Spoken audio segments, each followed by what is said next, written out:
کے صدقے میں دیں گے، جو کچھ دیں گے امام رضا کے نام سے دیں گے، جو امام ضامن ان کا لقب صرف انہی کو امام ضامن کہا جاتا ہے۔ آپ امام ضامن جو مانتے ہیں وہ امام رضا علیہ السلام سے منسوب ہے، کیونکہ ضامن آہو ہیں۔ آج امام کے نام پہ جو کچھ دیں گے انشاءاللہ تعالی وہ امام آپ کو اس سے کئی گنا زیادہ پلٹا کے واپس کریں گے۔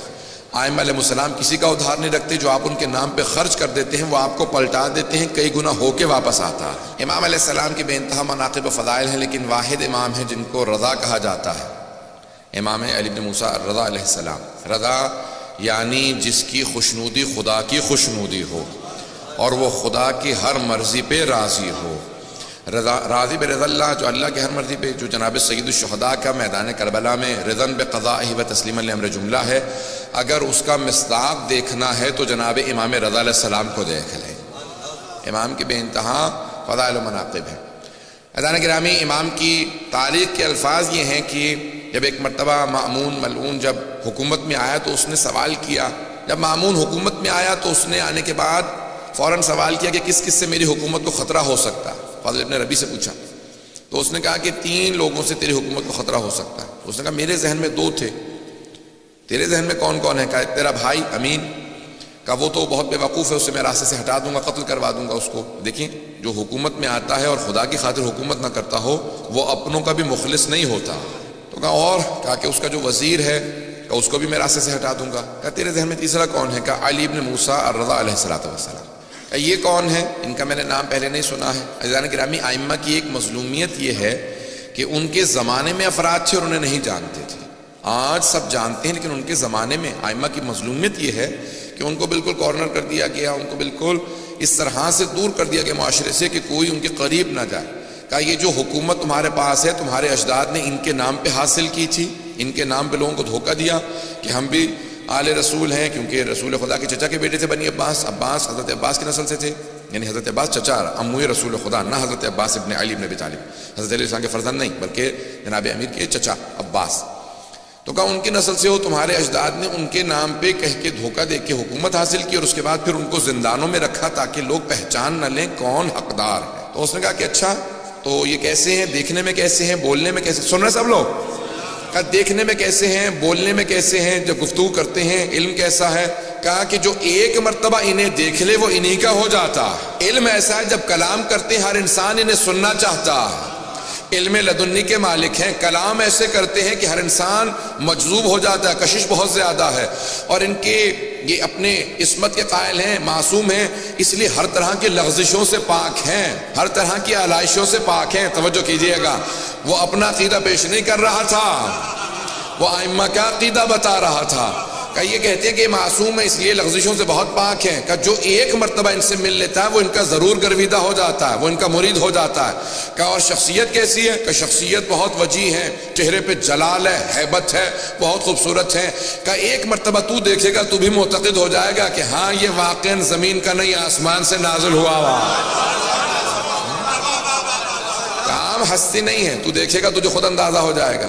اور لوگ اگر ان سے ملتے ہیں قریب ہے، کہ لوگوں کو ہم نے دور کر رکھا ہے لیکن جتنا لوگ ان سے ملتے ہیں ان سے قریب ہوتے چلے جاتے ہیں۔ کہ کہاں رہتے ہیں؟ کہ مدینہ منورہ میں رہتے ہیں، اپنے جد رسول خدا کے روضے کے قریب رہتے ہیں۔ کہ ان کا وہاں رہنا ہمارے لیے نقصان دہ ہے، کیونکہ جو حج پہ جائے گا مدینہ جائے گا، جو ملے گا وہ ان کا ہو جائے گا۔ کہ ان کو کسی طرح سے خراسان لے آؤ۔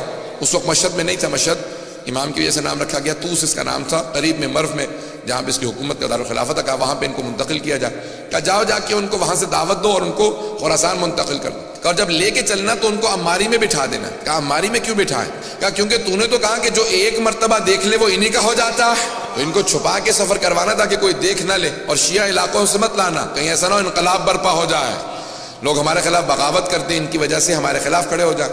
کہ ان کو کافر علاقوں سے لانا یا ان علاقوں سے لانا جہاں پہ اہل بیت کے ماننے والے نہیں۔ توجہ تو ہے؟ جب سفر شروع ہو گیا، یہاں سے گئے، امام سے کہا کہ آپ خراسان میں آپ کو طلب کر لیا گیا۔ امام نے اپنے سارے بہن بھائیوں کو جمع کیا، بنی ہاشم کو جمع کیا، سادات کو جمع کیا، اور کہا دیکھو جس طرح سے جناب امیر جب گئے تھے نا مدینے سے تو جانتے تھے میں پھر واپس کوفے سے نہیں آؤں گا، جس طرح سید الشہداء گئے تھے جانتے تھے، اس طرح سے میں بتا رہا ہوں کہ میں واپس نہیں آؤں گا، یہ میرا آخری سفر ہے اور اسی کے اندر میری شہادت ہو جائے گی سفر میں۔ اور امام نے سب کو جمع کیا، کچھ وصیتیں کی اور چلے۔ جب سفر میں جانے لگے تو سب بہن بھائی بہت امام کے، خصوصاً حضرت معصومہ جو بہت زیادہ محبت کرتی تھی بھائی سے ملی، سب بہنیں بھائی رونے لگے۔ امام نے کہا نہیں آپ لوگ یہیں پہ رہیں اور بعد میں آپ لوگوں کے لیے ایک سفر ہوگا میں جانتا ہوں، اور امام سفر کے لیے چلے گئے، اماری میں بٹھایا گیا، امام کو لے جایا گیا، سفر شروع ہو گیا۔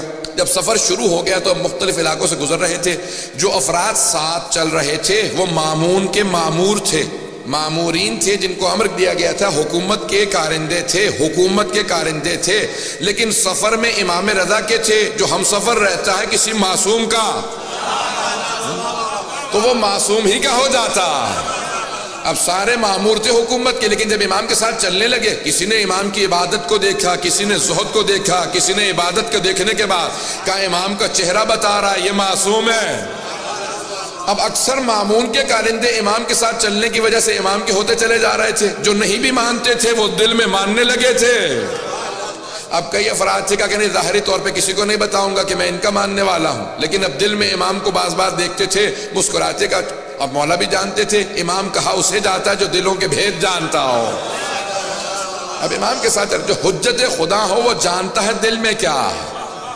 امام سفر میں ہے، مختلف سفر کے احاطوں کے اندر امام کو ایک مرتبہ نیشاپور کے اندر جب پہنچے، نیشاپور اس وقت مرکز تھا علم کا، بہت بڑے بڑے علماء شیعہ سنی وہیں نیشاپور سے گزرے ہیں، سب کے ذہنوں میں واقع ہے۔ مجھے صرف اشارہ کرنا ایک نتیجہ دینے کے لیے، اس مقام پہ 16,000 یا 18,000 محدثین جمع ہو گئے، اور سب کے سب ایک بات سوچ رہے تھے کہ عرب کا بہترین خاندان بنی ہاشم ہے، اور ایران کا جو بہترین خاندان تھا شاہی خاندان، اس کی بیوی جناب شہربانو بنی ہاشم کے بہترین حسین سے بیاہی گئی۔ آنے والا عرب و عجم کا بہترین فرد ہے۔ تو اب بہت سے لوگ محبت میں ملنے آئے تھے، بہت سے تعصب میں ملنے آئے تھے، بہت سے نیشنلزم کی وجہ سے مل رہے تھے۔ اگر توجہ ہو کہ خون بہترین خون ہے، بہت سے عقیدت کی وجہ سے ہر آدمی آ رہا تھا، کوئی شیعہ تھا جو نہیں بھی تھا، کہ یہ فرزند رسول ہیں، ان سے ایک حدیث سننا چاہیں گے۔ جب سارے محدثین جمع ہو گئے تو احمد بن حنبل نے اپنے مسند میں لکھا کہ جب سب محدثین جمع ہو گئے تو سب نے درخواست کی امام رضا سے کہ ایک حدیث اپنے جد رسول خدا سے بیان کر دیں۔ اب امام نے حدیث کو بیان کرنا شروع کیا۔ احمد بن حنبل اہل سنت کے 4 اماموں میں سے ایک امام ہیں، وہ کہتے ہیں کہ امام نے ایک حدیث کی سند کو بیان کیا۔ حدیث کی سند کو وہ سند ہے جسے سلسلۃ الذہب کہا جاتا ہے، گولڈن چین آف نریشن، جس میں تمام کے تمام افراد کہاں معصوم ہیں، اس لیے عصمت کی وجہ سے اسے سونے کی سلسلہ سند کہا جاتا، سونے کا سلسلہ سند جہاں سب معصوم ہیں۔ امام احمد بن حنبل کہتے ہیں، اہل سنت کے امام، وہ کہتے ہیں کہ اس حدیث کے الفاظ کو نہیں، صرف اس کی سند کو اگر دیوانے پہ پڑھ دو گے تو اسے افاقہ ہو جائے گا۔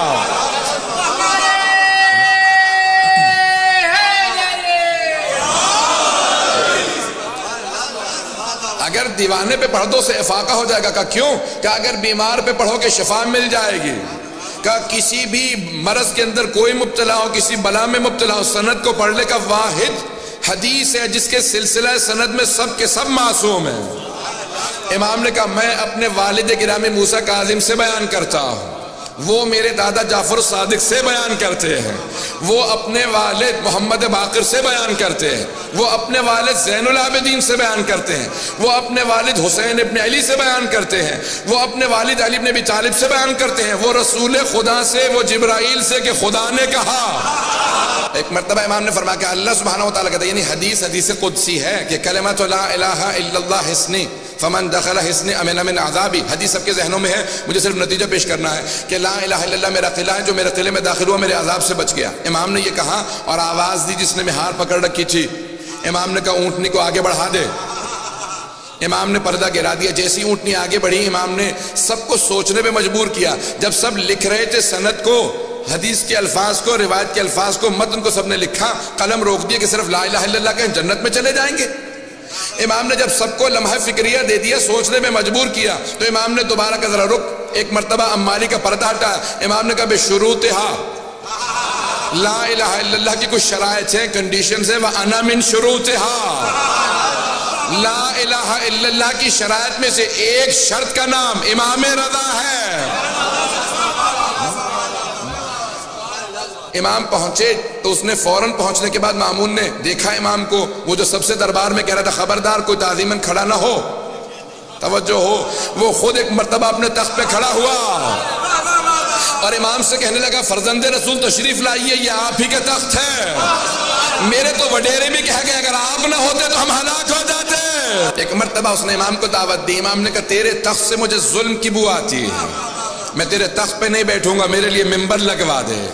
ایک مرتبہ ممبر لگایا گیا، وہ خود تعظیماً کھڑا ہوا، سارا دربار کھڑا ہو گیا۔ امام سے کہا کہ آپ کو میں اپنا ولی عہد بنانا چاہتا ہوں، کراؤن پرنس بنانا چاہتا ہوں۔ امام نے کہا کیسی ولی عہدی؟ جب میں جانتا ہوں کہ میں تجھ سے پہلے شہید ہو جاؤں گا اور تو جو ہے مجھے خود سے زہر دے دے گا، تو پھر میں کیسی ولی عہدی قبول کروں؟ کہا نہیں، آپ کو ولی عہدی قبول کرنی ہی ہوگی۔ امام نے کہا اگر زبردستی ہے تو پوچھ کیوں رہا ہے؟ جو تو نے لگانا میرے نام کے ساتھ لقب لگا دے، اگر پوچھ رہا ہے تو میں رد کرتا ہوں۔ یہ اگر توجہ ہو، امام نے کہا اگر پوچھ رہا ہے تو میں رد کر رہا ہوں، اور اگر تیری زبردستی ہے تو نے جو بھی نام لکھنا ہے میرے نام کے ساتھ لقب لگا دے۔ اس نے کہا نہیں، آپ ولی عہد ہیں۔ امام نے کہا ایک شرط کے ساتھ، کوئی فیصلہ نہیں کروں گا۔ بات میں نہیں پہنچا پایا، کوئی فیصلہ نہیں کروں گا، آپ سب میرے پاس آئیں کہ آپ ہمارے جج بن جائیں، قاضی بن جائیں۔ میں کہوں ٹھیک ہے، لیکن کوئی فیصلہ نہیں کروں گا۔ تو اس کا مطلب ہے کون سے جج، کیسا جج؟ جب فیصلے کوئی نہیں کروں گا تو جج کس بات کا ہوں؟ امام نے کہا ولی ہے تو فیصلہ کوئی نہیں کروں گا۔ اس کو سمجھ نہیں آیا، اس نے کہا ٹھیک ہے قبول ہے۔ اس نے اس کو قبول کر لیا، کہا ولی عہدی قبول ہے، آپ ولی عہد ہیں، ایک مرتبہ ہر جگہ پہ اعلان کر دو۔ اب امام نے جب دیکھیں، ابھی امام کیا کہہ کے آئے ہیں؟ بشروطہا، لا الہ الا اللہ کی شروط میں سے ایک شرط ہوں۔ امام سمجھا یہ رہے ہیں کہ اس کی ولی عہدی معنی ہی کچھ نہیں رکھتی، میں توحید کی شرائط میں ہوں۔ جو توحید کی شرائط میں ہو، مامون کی ولی عہدی کیا معنی رکھتی ہے؟ اگر بات پہنچ رہی ہو، اس کی ولی عہدی کی حیثیت کیا ہے؟ میں توحید کی شرائط میں ہوں، یہ ایک ظالم بادشاہ ہے۔ ایک مرتبہ فیصلہ آیا اس کے سامنے، اور ایک آدمی کو لایا گیا کہ یہ چور ہے، اس نے چوری کی ہے۔ تو اس نے مامون نے فوراً چور سے سوال کیا، کہا بھائی واقعاً تم نے چوری کی ہے؟ اس نے کہا ہاں چوری کی۔ کہا جانتے ہو چوری کی سزا کیا ہے اسلام میں؟ کہا ہاں، ہاتھ کاٹ دیا جاتا ہے، حد جاری ہوتی ہے۔ کہا اچھا حد جاری ہوتی ہے، جانتے ہو پھر بھی چوری کی اور اقرار بھی کر رہے ہو؟ کہا ہاں حد جاری ہوتی ہے، لیکن کون حد جاری کرے گا؟ کون میرا حد کاٹے گا؟ تو نہیں پہنچا پا رہا۔ کہا تو میرا ہاتھ کاٹے گا؟ ہاں میں ہاتھ کاٹوں گا۔ تو نے سوال کیسے کر دیا کہ میں تیرا ہاتھ کاٹوں گا؟ کیوں نہیں کاٹ سکتا، میں حاکم وقت ہوں۔